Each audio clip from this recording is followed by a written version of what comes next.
And Smith. Fight of the night was Azur versus Kelleher.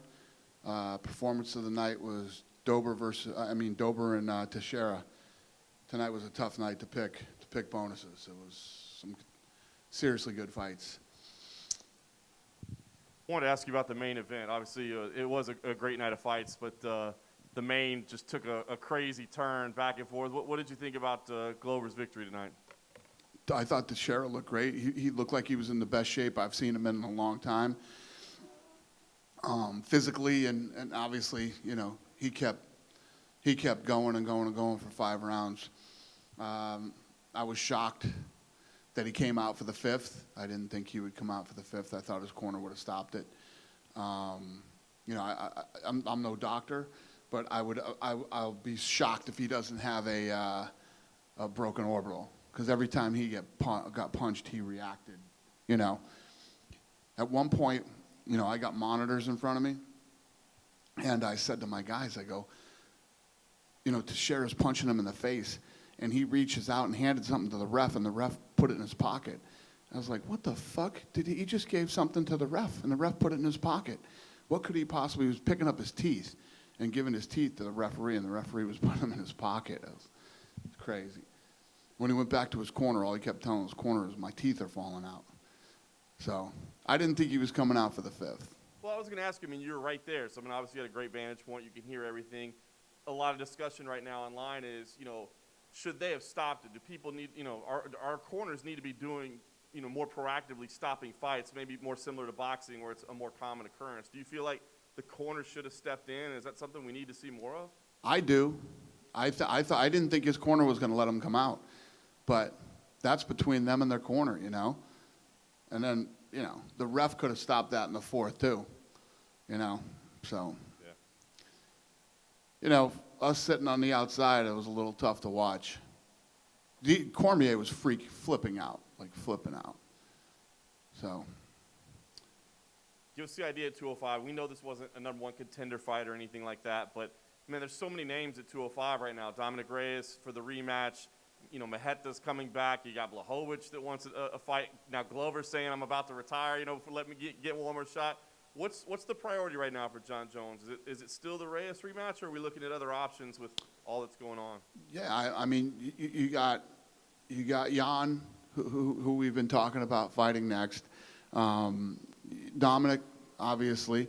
You know, maybe you do Teixeira versus Dom to see who fights Jones next. So you go with Blachowicz before the rematch? I don't know. I mean, I don't know. Obviously, you know, we got a fight on Saturday. I'm getting through this week, you know, the best we can. And then we got one more fight that we're going to do, hopefully in Vegas. And then we'll be back on track. But, you know, we go back to work on Monday. So Tuesday we'll be in the matchmaking meeting and start figuring out, you know, what's going on for the rest of the, at least the summer. Nice. Saturday was obviously so much about just getting back to work, right, in the first time. Now it's like we're seeing the product a little bit. I'm kind of curious, now that you've seen what the product looks like with no crowds and that, are you satisfied with it? Do you see changes with it? You know, we're hearing how people are hearing the commentary and there's coaching. I mean, it's a unique environment, right? Very. What's your take on how things are playing out? Well, it's different for me because, you know, if this was the first time I ever saw fights with no crowd, I'm sure I'd be tripping out right now. But I've seen it for 20 years. Between the Ultimate Fighter and the Contender Series, I mean, we've done many of these. So personally for me, I like the crowd. I like the energy and the buzz. I mean, you guys know, you've been to enough of these things. Saturday would have been insane. Place would have been packed, sold out, would have been going crazy. But if none of this happened, we'd have been in Brooklyn with Khabib versus Tony, which would have been, you know, bananas. So this is it, man. This is the way it's going to be for a while. I don't see this changing anytime soon. You know, I believe that we could come back and we could do what we've been doing this week. I knew this could happen. I knew we could do this. I knew it. You know, crowds, I don't know. You know, I don't know. I mean, California's not talking about not opening up till August 15th, you know? I mean, if that's true, and they keep saying this and then they keep pushing back every time they say it, it's like they give people that light at the end of the tunnel, and then as they get closer, they go, Yeah, no, we're gonna go further. So, I told you guys the other day. That's why I'm building Fight Island and, getting the Apex ready, and we're ready. We're ready to roll. So, I just don't think we're gonna have that energy and that buzz of a crowd for a while. Yeah. A couple other updates. Marvin Vittori was involved in a little altercation at the hotel today. Did you get any updates on that? Or, are you concerned about that? Yeah, those two, you guys were right there at the weigh-ins. Those two were talking a ton of shit at the weigh-ins. And these things happen. I guess our security team did a good job, and they were right on it. And nobody touched each other. Nobody threw any punches or any of that stuff. So these things happen in the fight business. Does that make you want to book the fight again or put it together? That day when we did the weigh-ins, I'm like, ooh, goddamn, this is going to be a good one, because both those guys are tough as nails. So I don't know. We'll see. Nice. Jacare, can you give us an update on Jacare? Where is he? What his status is? What happens with him now? Yeah, he's good. Didn't he put out he never did? He was going to put out a release. He's good, and he wanted to thank everybody, and, yeah, he's good. Is he still here, or did he go back to home? No, he went home that day. Okay. Like, as soon as we found out that he was positive, he was brought out to his car, and he drove home. You posted something on Khabib's dad today. I was curious kind of what led you to want to post about Khabib's dad and what you can tell us. Talked to Khabib yesterday. He didn't even tell me. So I guess he was keeping this quiet and wasn't talking about it. I talked to him today after I found out, and he's obviously busted up, and but he's a very proud guy, and likes to act like a man, and is he's like, how much I love my dad, and so. Yeah, this is a tough one, yeah. I'm sure you guys didn't talk about fighting or anything like that. No. So yesterday when I talked to him, did we send out the bout agreements yesterday? No, we did. Yeah. We were going to send out bout agreements yesterday. There were a couple of weird things that happened yesterday, so we didn't end up getting it done, apparently. But, yeah, we're talking about doing Gaethje versus Khabib in September. Instead of the summer. Yeah. Do you think this will impact that, though? Because I talked to Khabib yesterday, and he said September. I'm ready to go in September. Okay. Fantastic. Just a couple last things. May 23rd, you talked about going back to Vegas. May 23rd, May 30th, do we know what's going on with that? It's definitely not May 23rd. Okay. We're hoping it's May 30th. Okay, so maybe not even May 30th. And if it isn't, it'll be May 30th somewhere else. Okay, so there will be a card May 30th. 100%. Somewhere. And last thing, there was an article in the New York Times today that was very critical of the execution of... Fuck that guy. Fuck that guy. You know what happened with that guy? That guy, who's never covered the sport ever before, was writing a story about Endeavor. And then the UFC was one of the Endeavor, And what do you think happened when this guy who, in this paper, covered the UFC when they'd never covered it before? What do you think happened? The fucking story was huge. They did killer traffic. Now they're writing stories 3 a week, and they're posting live results. I don't give a shit what that guy thinks, what he has to say, or what he writes. Good for him. He's pulling good traffic. Do you not worry about the I don't give a fuck.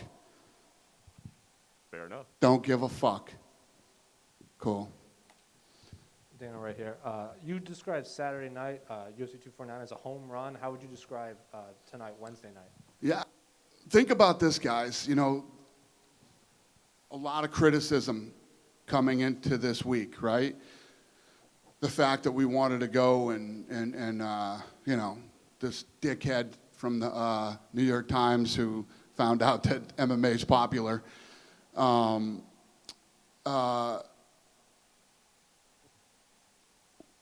We've had two events now. All the testing that we've done, one positive. And I don't know. You guys sit in a different position than I do. I don't know how you feel about how the whole thing's gone or how it's felt. If you felt safe here, if you felt comfortable. But it's worked. we did what we said we would do. I don't want to shoot my mouth off. We got one more to go. You know, we still got one more event to go.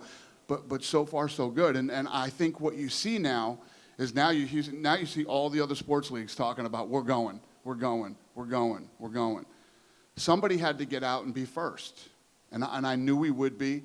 And I knew that we could pull it off safely. Health, like I told you before, health and safety is something that we worry about all the time.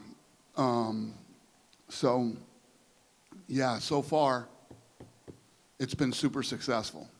And then obviously a lot of great performances on this night, but Brian Kelleher obviously sticks out. He called for, I think, tie-dye shorts. He called out Sean O'Malley, and then he showed you talking to him right when he left the octagon. So what did you guys talk about, and what did you make of his performance? Wait a minute. Say that again. What's the question? Brian Kelleher Yeah. asked for tie-dye shorts, similar to Bryce Mitchell wanted camo shorts, and he wants Sean O'Malley next after his second straight stoppage win. Interesting. Okay. Yeah, so I was talking to him about that in that round. So the other way that this week has been super successful is for gambling. You know, you think about all these degenerates out there that have nothing to gamble on for like 2 months, man. They're going crazy. They'd gamble on anything. Now they're betting on MMA.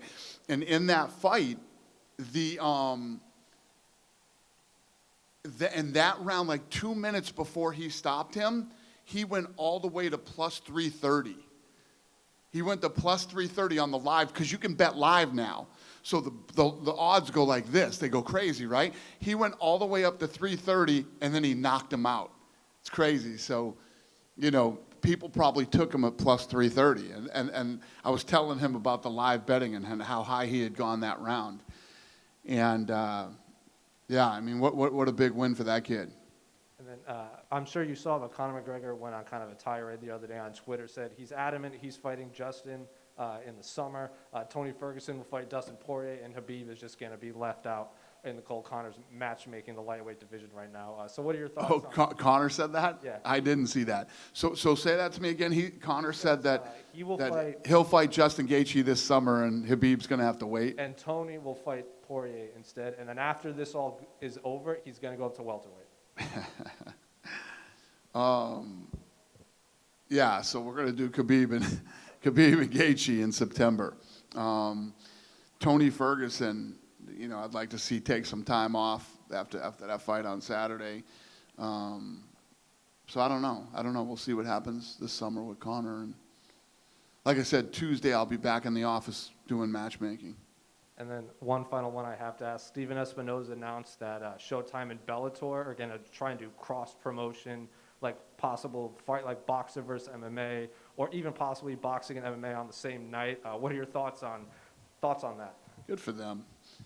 Yeah, I listen, it's not my thing. It's not, you know, I've always had this feeling. It's like, if you go to a concert, it's like when you try to mix music with the things, you're in the mindset to go to a concert, and you want to, you know, you're in a different mindset for a concert than you are with a fight. It's like a boxing match. Like when I go to a boxing match, there's a fight that I'm obviously really interested in, so I go to a boxing match or I go to an MMA event. Me personally, I don't think it works, but you know what I think about him personally. But good luck to him. Dana, going back to tonight, when you don't have a crowd, I know you're used to it, but do you find it hard when you watch a fight like the main event to not shout out like, oh, come on, stop the fight, because you could have direct influence on the referee? Yeah. Yeah, there's been times that I've done that, and I was like beating on the side of the thing, screaming, stop this fight, and stuff like that. I feel like tonight, I felt like the ref was going to jump in there and do the right thing and stop the fight. Could have been done in the fourth round. Definitely shouldn't have answered the bell for the fifth round. Yeah, but yeah. Earlier this week, Stipe Miocic said he was talking to the UFC about finding a location for him to train at. Are you guys trying to find him somewhere he can work out of to make that fight in August? Yeah, we can figure that out. Shit, I came here this week and found a place to work out. I'm sure we can find him a place to work out. Very good. The Athletic reported earlier that Top Rank are going to hold their first show in a couple of months in Vegas on June 9th. If there's one thing you've learned out of this entire experience that you could give advice to, not that you want to give Bob Arum advice, but if you could, what is one thing you've learned from this that you think other sports should know going into restarting? You know what a huge Bob Arum fan I am too. You guys are bringing up all the assholes tonight on purpose so that I will say horrible things about them. If Bob Arum wanted the plan that we put together to pull off this event, we would absolutely give it to them, you know. If he wants to use the Apex, I'd tell him to go fuck himself.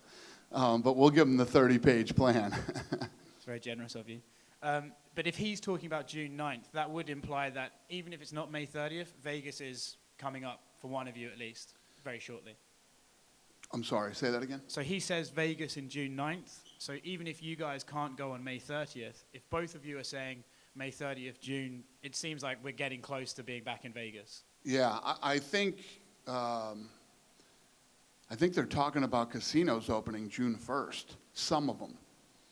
Not hotels, just the casinos. I don't really know, but I'm confident that we'll go May 30th. And if we don't end up going in Vegas, we'll go somewhere else. Last one from me. Is there an update on Kamaru Usman and Jorge Masvidal and when you could see those guys fight? Tuesday we'll get back in the office. And normally when we come to an event like this, I already know, I would have just left the office, from a Tuesday meeting, so we would know this. All of our energy and everything is focused on this week. We're not even thinking about other fights. We're just trying to pull these off with, the best that we can. Like I said in the last press conference, for this event, we wanted to be better than Saturday. And Saturday, we want to be better than we were on Wednesday. So that's really what we're focused on. Thanks. To be fair, I didn't bring up De La Hoya. Thank you. Yeah. Dana. What would be the point, though? Yeah. Dana, Gabriel Benitez's leg, is there an update on how that is? He was one of the guys that was transported. He obviously needs stitches. And actually, no. What did you guys tell me? He needs like some. He needs something. He posted a rather gruesome picture of the gash. You can kind of see the bone. Did you? Yeah. No, that was a nasty cut. And what an incredibly tough dude to keep kicking and fighting with that gash on his shin, man. Incredible. These guys are so tough. So, yeah, I don't know what the update is, but I know they're doing. They told me something is being, and it's a little bit more than stitches. Surgery? I don't think it's surgery. Maybe they have to graft some skin. I don't know. Isn't that like what happened to Rockhold? Yeah, right? It's almost the same thing that happened to Rockhold. Rockhold's shin split open like that. So they did some stuff. They fixed it up. It healed. He took the time off. Then as soon as he went back in the gym and started kicking again, the thing busted wide open again. So it's a tough spot. Once that happens, is it tough to get back to where you were before with an injury like that? It takes a long time. You have to go through some type of surgery, and it takes a while. It's taken a while for him to recover from that. Not related to MMA, but kind of. This week, Elon Musk reopened his car manufacturing plant in California. As a business owner, somebody that just wants to run his business, start his business, what are your thoughts on him doing that again? I thought that was badass. I love it. You were talking about that earlier. Didn't he open it and say, "Come arrest me"? Yeah. Yeah. I love it. And you trying to do your work in California, do you have any advice for him for what he has to go to an Indian reservation? We could have done the fight. We actually could have done it and pulled it off and not been arrested. Have you heard from ESPN or Disney saying, well, maybe we should have done it? We definitely should have done it. So, if you look at how big Saturday was for us, we were trending double that.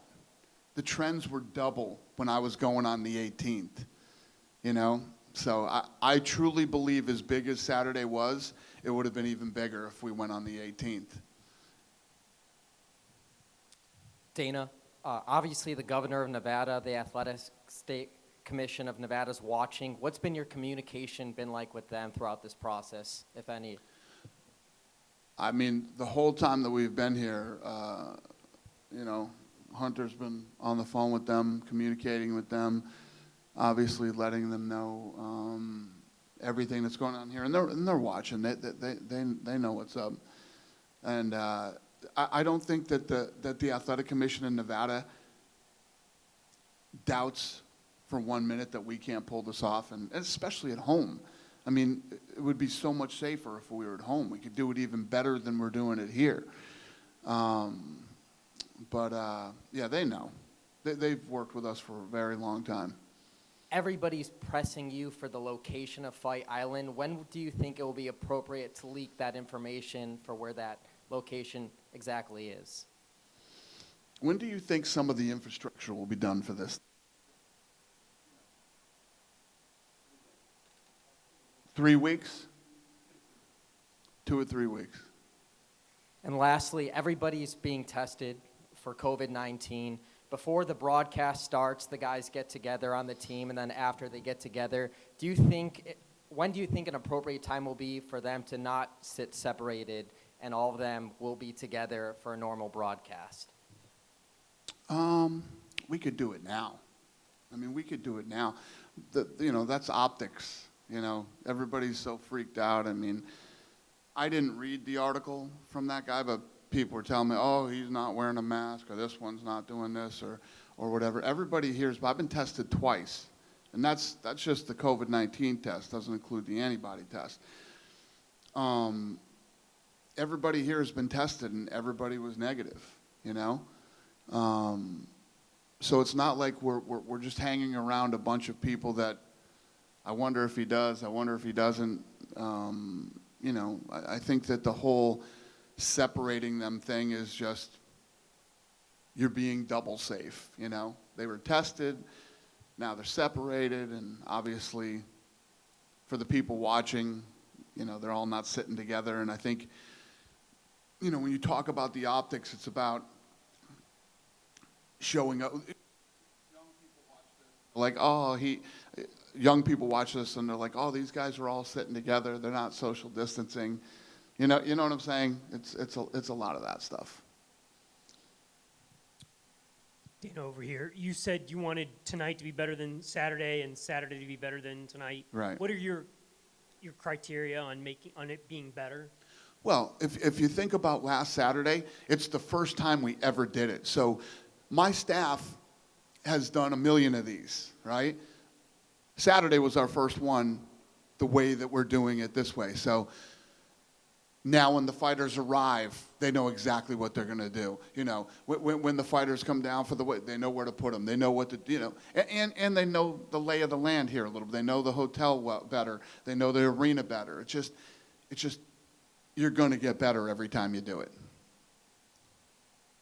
One more for me. I was wondering, did you see the parody that Kevin James did with the social distancing police? I was wondering if you saw No, I didn't see it. Oh, okay. All right. No. I'll check it out, though. It's funny. Ask me again on Saturday. Okay. Good? Thanks a lot, you guys. I appreciate it.